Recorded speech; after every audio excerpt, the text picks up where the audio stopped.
Assalamualaikum warahmatullahi wabarakatuh. Rekan-rekan sekalian, kembali kita bertemu di Jejak Semesta 65 Channel. Saudara, saya berharap bahwa kita semua dalam keadaan sehat walafiat dan selalu dalam lindungan dan bimbingan serta pertolongan Tuhan Yang Maha Kuasa, Allah Subhanahu wa taala. Saudara sekalian, kita sebentar lagi kita akan membacakan dari suara saja dengan background yang berbeda, sebuah analis ya, sebuah berita yang terkait dengan kemampuan Anies Rashid Baswedan bakal capres dari Partai Nasdem yang dianalisa, dipandang oleh seorang pakar luar negeri ya, tentang masalah pengamat masalah-masalah internasional atau diplomasi internasional. Dia mengatakan bahwa beliau mengatakan bahwa tidak ada capres yang bisa saingi Anies dalam kemampuan berdiplomasi di pentas global, diplomasi dunia internasional. Yang menurutnya tidak ada capres-capres yang muncul saat ini, belum ada sekaliber Anies Rashid Baswedan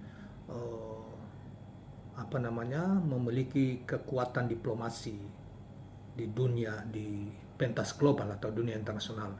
Saya kira nanti kita buktikan, dan uraian selanjutnya akan dibacakan saudara sekalian setelah kita tampilkan beberapa video awal dan video akhir Anies berbicara di pentas dunia internasional dan bagaimana dia berdiskusi dengan mitra-mitra dari luar negeri ya, ketika dia memimpin DKI Jakarta, terutama dari negara-negara barat dan lain sebagainya, kawan-kawan sekalian.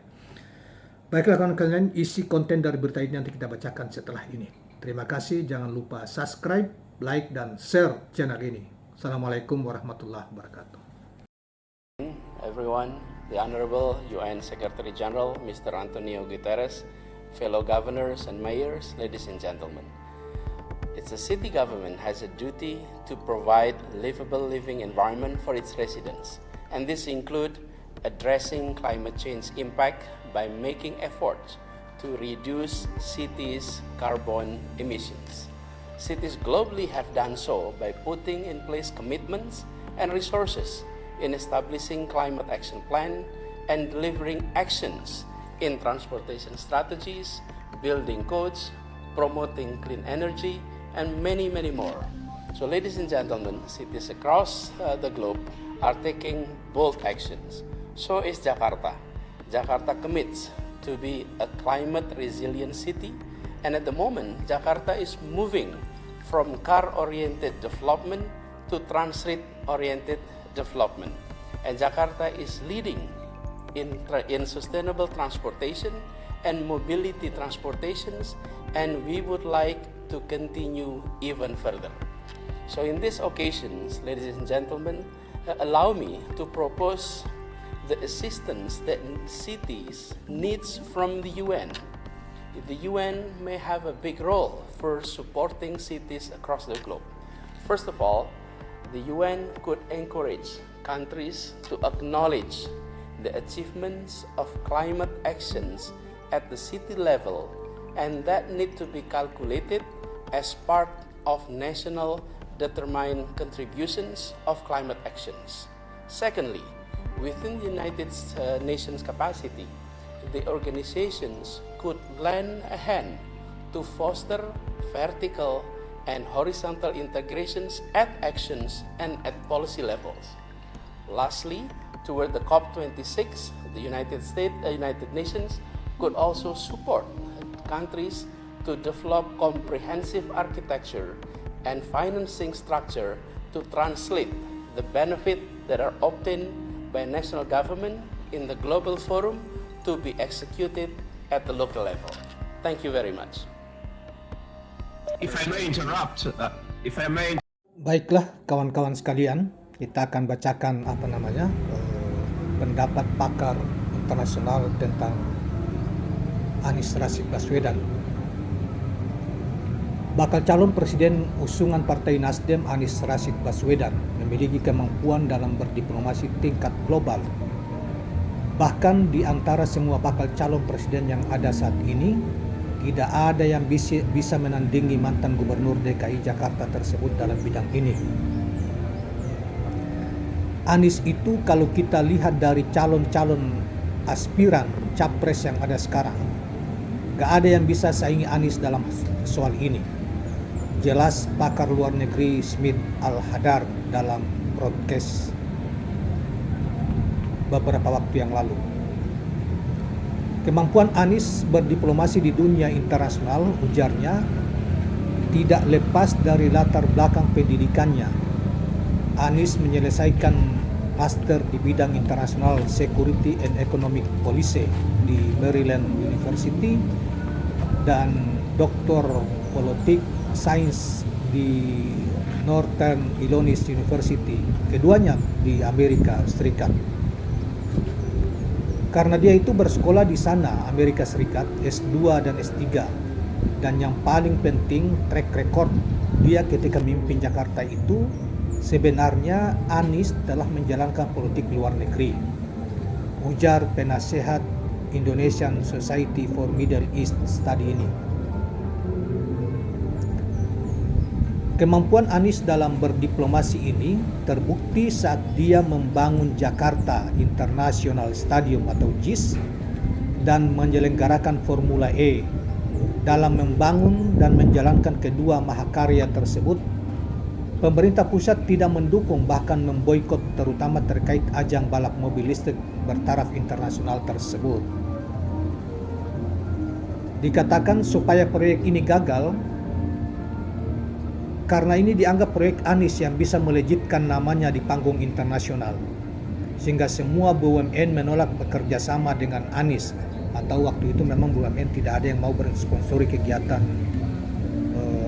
Formula E ya, yang ada justru dari sponsor-sponsor swasta termasuk juga dari luar negeri.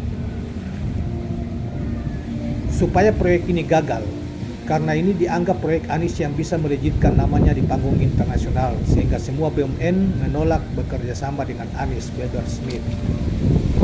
Namun, berkat kemampuannya berdiplomasi, Anies sukses meski tanpa dukungan perusahaan-perusahaan BUMN.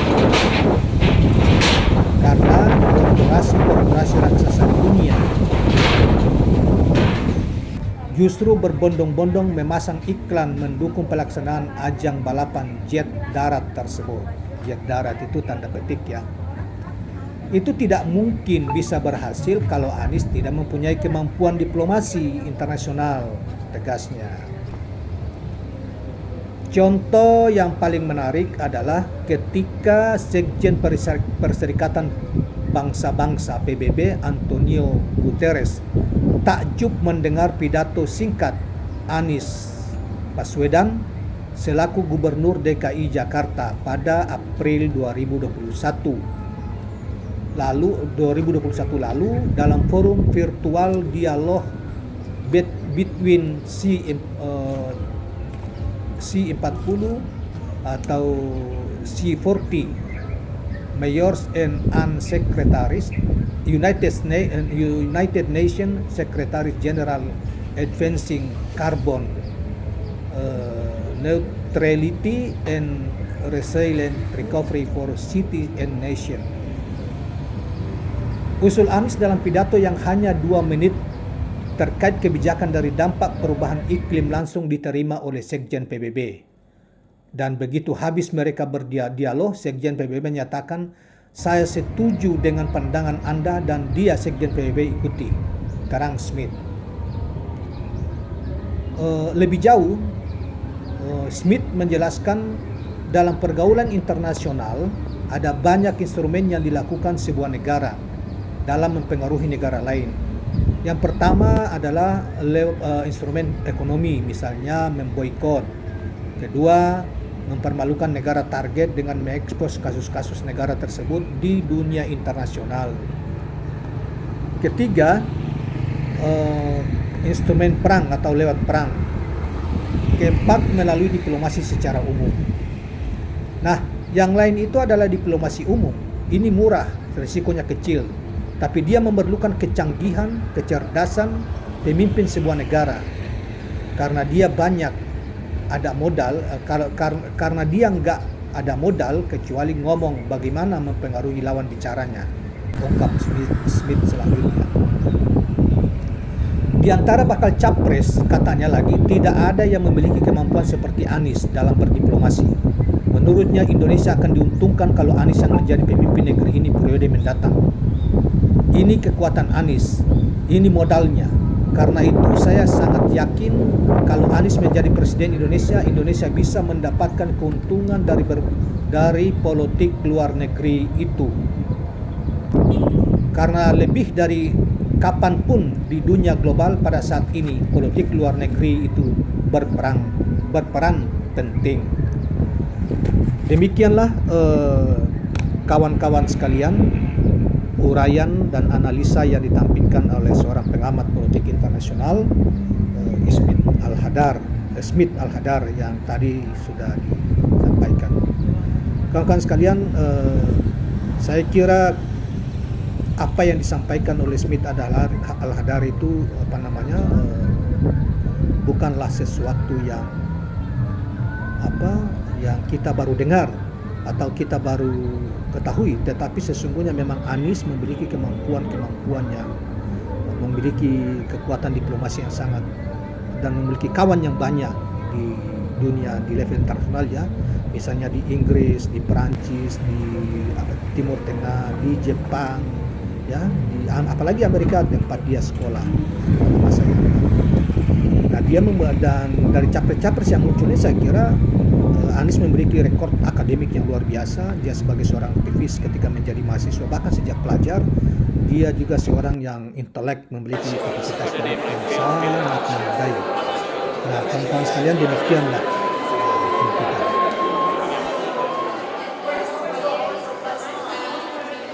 Extend our also Minister of Foreign Affairs, Mr. Tino Kusnadi, and also representative from the Ministry of Home Affairs, Bapak Nelson Simanjuntak, Jakarta government officials, ladies and gentlemen. Allow me to welcome you back to the City Hall of Jakarta. It is indeed an honor, a privilege for us to host this gathering, and allow me to extend our appreciations to the cooperations, the friendship that has been built, and we look forward to continue our cooperation and friendship. Last year, we had diplomatic corps gathering, and we invited all embassies at the same time. We have 162, if I'm not mistaken, in Jakarta. And it was a large gathering, it was fun, but less intimate. We had almost minimum opportunity to actually share what we're doing, and also to listen to your aspirations. Because one of the purpose of this meeting is also to hear what you think, to hear your aspirations, and then next to Sinta is Pak Nelson Simanjuntak from the Ministry of Home Affairs. So that's all of us.